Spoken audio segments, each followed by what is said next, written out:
영화 승리호가 2월 6일 넷플릭스를 통해 전세계에 공개된 이후 약 일주일간 차트 1위를 차지하며 전세계를 놀라게 하고 있습니다. 영화에 대한 의견은 크게 두 가지 정도로 나뉘고 있는 것 같은데요. 할리우드 SF 영화들의 견주어도 뒤지지 않는 비주얼을 보여주며 높은 기술적인 완성도를 드러내는 부분에 찬사의 박수를 보내는 한편 주요 캐릭터 구축이나 이야기 진행 면에서 미진한 점이 많다는 의견 또한 상당한 것 같습니다. SF 영화에 불모지였던 한국에서 우주를 배경으로 한 스페이스 오페라 장르의 최초의 도전장을 내민 영화 승리호. 과연 어떤 영화인지 함께 살펴볼까요?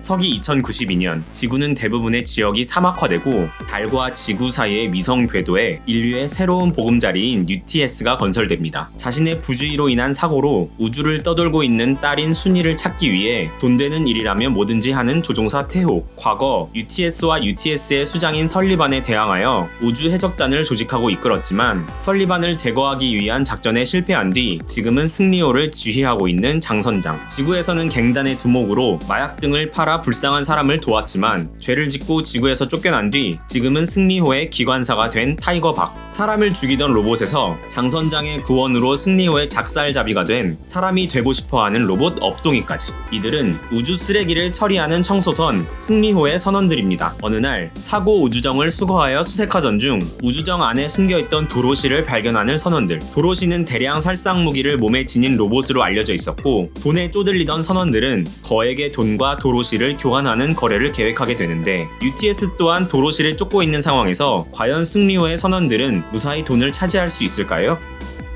영화의 시각적인 부분에서는 역대급 한국 영화라는 호평이 이어지고 있는데요. 단순히 CG의 기술력과 자연스러움 뿐만 아니라 미래 세계의 환경과 여러 내부 공간을 그린 미술 디자인 역시 뛰어나다는 평을 받고 있습니다. 3년 전 한국 영화 최고 수준의 CG를 보여주었다고 평가받던 신과 함께 인과 연과 비교해도 엄청난 기술의 발전을 보여주고 있는 승리호의 바탕에는 지난 2019년 중국에서 개봉한 흥행작 유랑지구의 우주선과 우주정거장 등 난이도 높은 시퀀스 장면의 VFX 작업을 성공적으로 마무리하며 쌓은 기술적인 노하우를 가지고 있던 덱스터 스튜디오의 역할이 지대했다고 전해지는데요. 덱스터 스튜디오는 승리호의 전체 VFX 분량 약 2000컷 중 70%에 달하는 1304컷을 담당하며 영화의 시각적인 완성도를 높이는 데 큰 기여를 했죠. 제작비 또한 할리우드에서 제작하면 1000억 원 이상의 자본이 소요될 것으로 예측되었던 것과 달리 약 250억 원 정도의 제작비로 할리우드 못지않은 결과물을 완성하며 가성비가 매우 훌륭하다는 평을 받고 있습니다.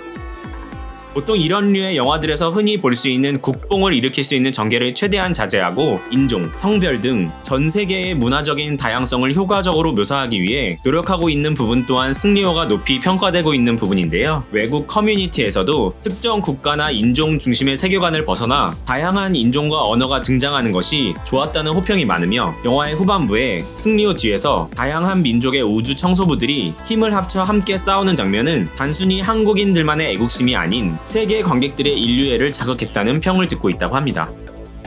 승리호 안에서 허술하고 뺀질거리는 모습과는 달리 원래는 UTS 지니어스 프로그램의 첫 번째 입양자로서 유일하게 설리반의 품에 안겨 들어온 엘리트 출신의 태호는 소년병으로 길러져 20살이라는 어린 나이에 UTS 기동대의 대장으로 활동하기도 했죠. 보통 이런 소년병 캐릭터들은 자신의 의지와 상관없이 살상 무기로 길러지는 것에 대한 비극성이 강조되기 마련인데 태호에게는 전혀 그런 모습을 찾아볼 수 없습니다. 심파스러운 연출이 없어 신선했다는 평도 있지만 태호라는 인물에게 감정이입하기 위한 지점이 부족하다는 지적도 있는 것 같은데요. 개인적으로는 어려서부터 UTS에 의해 우수한 소년병으로 길러진 태호가 아무런 감정 없이 사람을 죽이다가 갓난아이를 처음 보았다는 이유만으로 갑자기 사람을 죽이지 못하게 되었다는 전개가 조금은 매끄럽지 못하다는 생각이 들었고 명색이 UTS 기동대장 출신인데 UTS에서 파면당할 때 가지고 있던 능력이나 기억의 일부를 빼앗긴 건지 UTS 기동대와의 대치 상태에서 전 대장으로서의 지식이나 능력 등을 활용해 위기를 타개하는 모습을 전혀 보여주지 못하는 점은 좀 아쉽다는 생각이 들었습니다. 힘들게 땀을 흘려가며 승리호의 엔진을 구동시키는 기관사 역할의 타이거 박은 4년 전까지만 해도 지구에서 마약 밀매 갱단의 두목이었으며 마약을 판 돈으로 아이들에게 기부를 하거나 어려운 사람을 돕기도 하는 등 의적으로 묘사됩니다. 개인적으로는 굳이 마약 판매라는 중범죄를 저지르면서 그 돈으로 남을 돕는다는 설정이 좀 어색하게 느껴졌던 것 같고 이후 꽃님이를 처음 만난 순간부터 호의를 보이며 가장 먼저 꽃님이와 친해지는 부분 또한 인물의 배경 배경 설정과 어울리지 않는다는 생각이 들었습니다. 태호가 꽃님이를 보며 순이를 떠올리고 신데레 같은 모습을 보여주는 것처럼 타이거 박에게도 꽃님이를 좋아할 수밖에 없는 과거 설정이 있는 것이 더 좋지 않았을까 하는 개인적인 생각을 해보았습니다. 승리호의 브레인이자 막내, 그리고 무엇보다 선장을 담당하고 있는 장현숙 역할은 본래는 태호와 마찬가지로 UTS 프로그램의 공학 재원으로 구매 입양되어 UTS의 과학기술력에 많은 기여를 한 천재로 묘사됩니다. 개인적으로는 태호와 타이거 박이 버티고 있는 승리호의 선장 자리를 현숙이 차지하고 있는 부분이 조금은 의아스러웠는데요. 두뇌 회전이 비상하고 성질이 더럽다는 말만으로는 현숙이 선장이 된 과정에 대한 설명이 부족하다고 느꼈습니다. 태호와 타이거 박, 현숙의 첫 번째 만남 혹은 선장을 정하게 된 에피소드 같은 것을 영화 속에 추가해주면 더 좋지 않았을까 하는 생각을 하게 되었죠. 현숙이 UTS에 반감을 갖게 된 이유 또한 조금 더 명확하게 장면으로 설명되었으면 좋지 않았을까 하는 생각을 해보았는데요. 단순히 정의롭지 못하기 때문이라는 말만으로는 현숙이 어떤 과정을 통해 UTS를 탈출하고 어떤 이유로 우주 해적단을 조직해 설리반을 암살하려고 했는지 명확하게 느껴지지가 않았던 것 같습니다. 현숙이 저지른 행동들에 조금 더 개인적인 이유들이 있었다면 관객으로서 감정을 이입하는 데 보다 도움이 되지 않았을까 하는 아쉬움이 남았죠. 승리호의 선원이자 장선장이 고물상에서 데려온 로봇으로 작살잡이 역할을 하고 있는 업동이는 본래 군사용으로 설계된 인공지능 로봇으로 공대공 타격과 오염 지역 침투, 요인 암살 등의 일을 했다고 하죠. 목소리나 외형에서 드러나는 것과 달리 여성의 정체성을 가지고 있는 업동이 캐릭터는 블록버스터 영화에서는 드물게 트랜스젠더임을 암시하는 캐릭터가 주연으로 활약한다는 점이 화제가 되기도 했습니다. 비싼 금액의 이식 수술을 받으려고 돈을 모으고 있지만 사람들이 비웃을까봐 걱정한다는 업동이의 대사가 트랜스젠더의 서사로도 이해될 수 있기 때문이죠. 개인적으로는 장선장이 업동이를 처음 발견하고 승리호로 데려오는 에피소드도 영화 속에 담겨 있었으면 어땠을까 하는 아쉬움이 남았습니다. 사람들에게 알려져 있던 것과는 달리 꽃님이는 대량 살상 무기를 몸에 지닌 것도 아니고 로봇도 아닌 나노봇이 투여된 인간이었죠. 뇌신경이 파괴되는 꽃님이의 불치병을 고치기 위해 꽃님이의 아버지인 강현우 박사가 최후의 수단으로 꽃님이에게 나노봇을 투여해 기적적으로 목숨을 건진 뒤 꽃님이는 다른 나노봇들을 조종할 수 있는 능력을 가지게 되었고 식물들의 성장을 촉진할 수 있는 능력까지 부리게 되면서 설리반의 화성 테라포밍 계획에 결정적인 역할을 했다고 전해지는데요. 극중 꽃님이가 사용하는 능력은 그 정확한 발현 이유가 설명되지 않았을 뿐 아니라 꽃님이가 가진 능력을 발휘하는 순간 악당들이 계획하고 있던 모든 것들이 사실상 의미 없는 헛수고가 되어버려 너무나도 쉽게 문제가 해결되어 버리는 바람에 조금 맥이 빠지기도 했습니다. UTS의 회장이자 우주 개척 시대를 선도하며 인류를 위해 지구를 대체할 새로운 보금자리를 만든 인물로 묘사되는 제임스 설리반 역할은 대외적으로 드러나는 인자하고 젠틀한 모습과는 다르게 설리반의 궁극적인 목적은 삐뚤어진 인간 혐오를 바탕으로 탐욕스러운 인류가 사는 지구의 완전한 파멸을 노리는 것과 자신이 선택한 이상적인 인류가 살아가는 화성의 부흥이었죠. 전반적으로 캐릭터의 설정 등에 대한 설명이 불친절한 편인데요. 노화를 방지하기 위해 어떤 장기들은 기계로 대치되어 감정이 고조될 때 목소리가 변하고 혈관이 보라색으로 변하는 등 부작용이 생기는 모습이 보이는데 그에 대한 별다른 설명이 없어 아쉬웠고 초반부에 보이던 캐릭터의 입체적인 모습을 유지하지 못하고 후반으로 갈수록 그저 어린 시절의 어두운 기억으로 인해 삐뚤어진 사상을 가지게 된 악한 인물로만 묘사되어 캐릭터가 가지고 있는 매력을 제대로 살리지 못한 것 같아 아쉬움이 남았습니다.